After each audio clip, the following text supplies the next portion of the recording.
안녕하세요, 힐링스입니다. 우리들의 저병과 선수의 저병, 어떤 부분에서 가장 차이가 날까요? 물속에서 보지 않고 수면 위에서도 통통통 하고 튀는 것만 봐도 알 수가 있습니다. 엉덩이가 수면 근처에 계속 유지되면서 수평 형태로 만들어지고 있습니다. 우리는 저병할 때 글라이딩으로 시간을 충분히 끌거나 팔을 벌려 안쪽으로 들어오는 S자 물잡기를 주로 활용하는데요. 선수 입장에서는 시간 내에 들어오는 것이 가장 중요하기 때문에 길게 웨이브를 한다거나 S자 물잡기를 하는 것은 사실상 그들에게는 비효율적인 자세입니다. 웨이브로 물속 시간을 길게 가져간다면 그만큼 물속 깊이 내려가야 되며 올라오는 데 상당한 시간이 걸리게 됩니다. 저병에서 가장 긴 거리는 200m, 만약 저병도 자유형처럼 1500m 거리가 있다면 지금보다 더 깊이 물속에 들어가 체력을 아끼는 자세로 바뀌게 됩니다. 우리 신체는 선수들과 다르기 때문에 선수처럼 따라하다가 오히려 어깨 손상과 체력적 부담감을 가질 수 있는데요.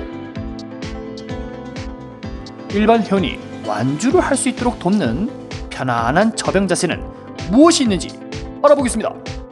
자, 우선 편안한 저병을 하기 전 자세 규정을 알아야 됩니다. 지금 양팔이 물 밖으로 나오기는 하지만 발차기에 문제가 있어 보입니다. 저병은 두 발이 함께 눌러야 되는데 자유형 발차기가 나와버리면 저병 규정상 대회에서는 실격입니다. 평소에 저병 킥만 차라고 하면 잘 되는데 유독 팔만 개입되는 순간 자유형 킥이 나오는 경우가 있는데요. 저병 킥의 연습이 부족하다는 것입니다. 저병을 배울 때 보통 저병 킥을 가장 먼저 습득하는 이유도 저병 킥이 아닌 다른 킥이 나오는 순간 이것을 저병 영법으로 인정하지 않기 때문입니다. 킥판 잡고 연습이 끝나면 벽을 잡고 물속에도 넣어봅니다. 다리가 수면에서 차는 느낌은 물론 물속에서 차는 감각을 다 느껴봅니다. 저병킥을 차는 타이밍이 물속 또는 수면 근처 어디에도 통제할 수 있는 능력이 있다면 다리는 쉽게 피로해지지 않거든요. 자, 2주가 흘러 다리가 잘 모아지는지 확인해 보겠습니다. 확실히 예전보다는 다리가 잘 모아지고 있는 모습인데요.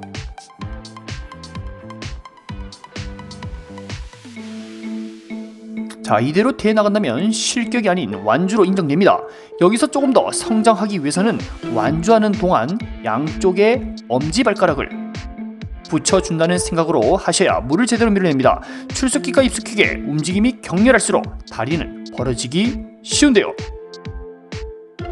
엄지발가락을 붙여준다는 생각을 해도 실제는 완전히 붙지는 않습니다. 다리가 벌어지는 것을 예방하고 효율적으로 킥을 하기 위함이죠. 팔을 귀 뒤에 붙이고 가슴을 내밀면 웨이브에 브레이크가 생깁니다. 이 브레이크가 된다고 속도가 절대 느려지는 것은 아닙니다. 왜냐하면 글라이딩의 속도보다는 양팔을 뒤로 당겼을 때의 힘이 강하고 빠르기 때문에 오히려 팔이 돌아가는 스트로크 횟수를 많이 가져가는 것이죠. 그리고 현재 모습을 보면요, 몸이 물속으로 더 못 내려가기 때문에 강제적으로 가슴을 내민 짧은 웨이브가 형성되고 있습니다. 체력을 아끼고 멀리 가는 저병을 할 수 있어야 향후 저병을 할 때 강약 조절을 하면서 통제할 수가 있는 것이죠.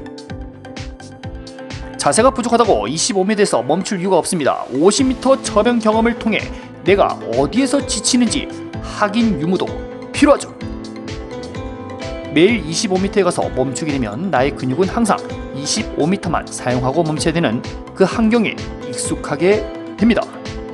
분명 힘들 것이고 어깨가 물속에 잠기는 상황이 와도 반드시 위기 상황을 통해 젖산이 쌓여야 그 근육은 성장하게 됩니다.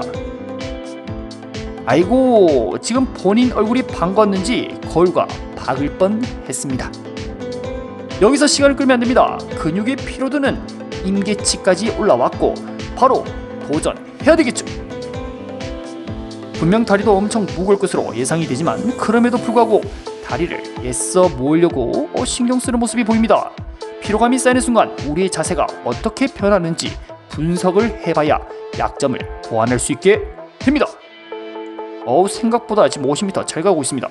저병 50m 이동을 통해 벽을 터치하고 이동하는 사이드 턴의 중요성과 물속에서 시간을 끌어야 몸이 편하다라는 사실을 느낄 수 있게 됩니다.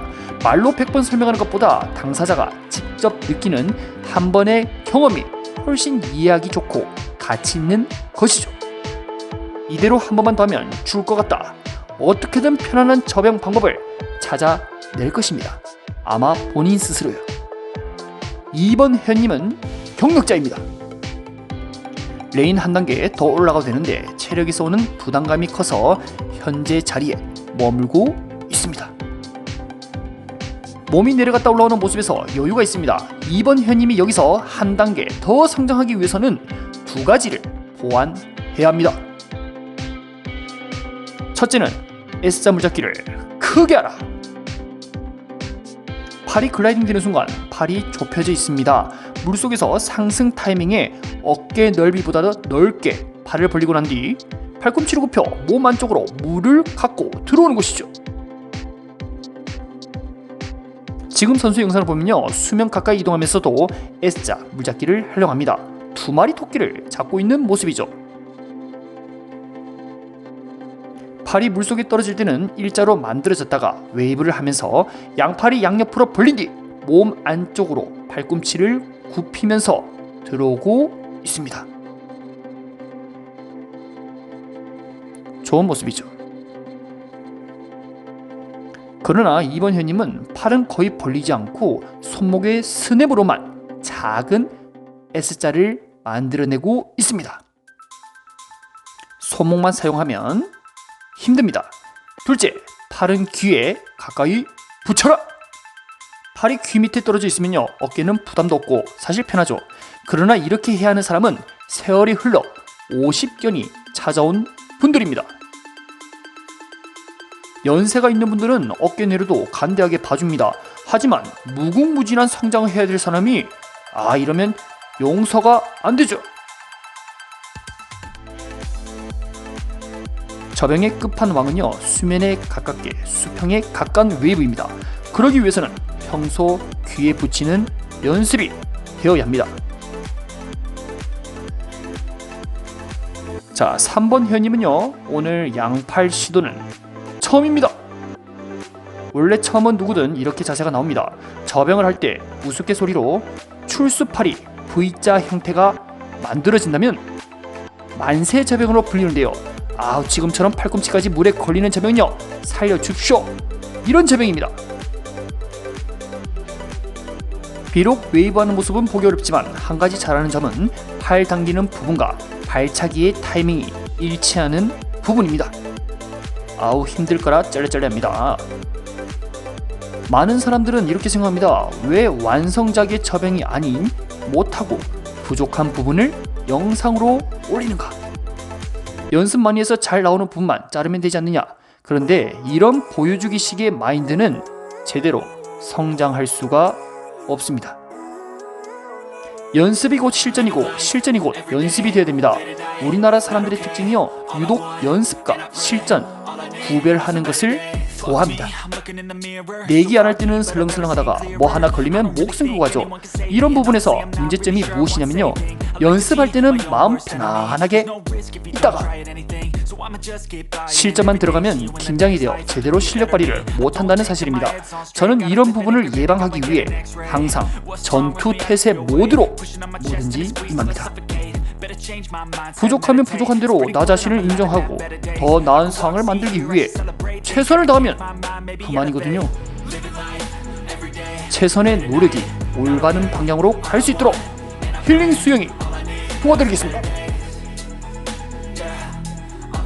결론적으로 선수의 자세와 일반인의 자세는 육안으로도 차이가 나며 신체와 운동 능력에 따라 자신만의 방식대로 운영하면 됩니다. 자신만의 방식은 인정하지만 너무 평균과 동떨어진 저병을 하게 된다면 고쳐 나아가야 하겠죠. 오늘도 영상 시청해주셔서 감사합니다. think it's different for everyone. Some of us need work, others need fun. Some of us need purpose to overcome. But try to do what you love when it's said and done, cause there's so many differences in each of us. Trust your gut, it can show you what you want. Living life, everyday, late at night, not okay. All I want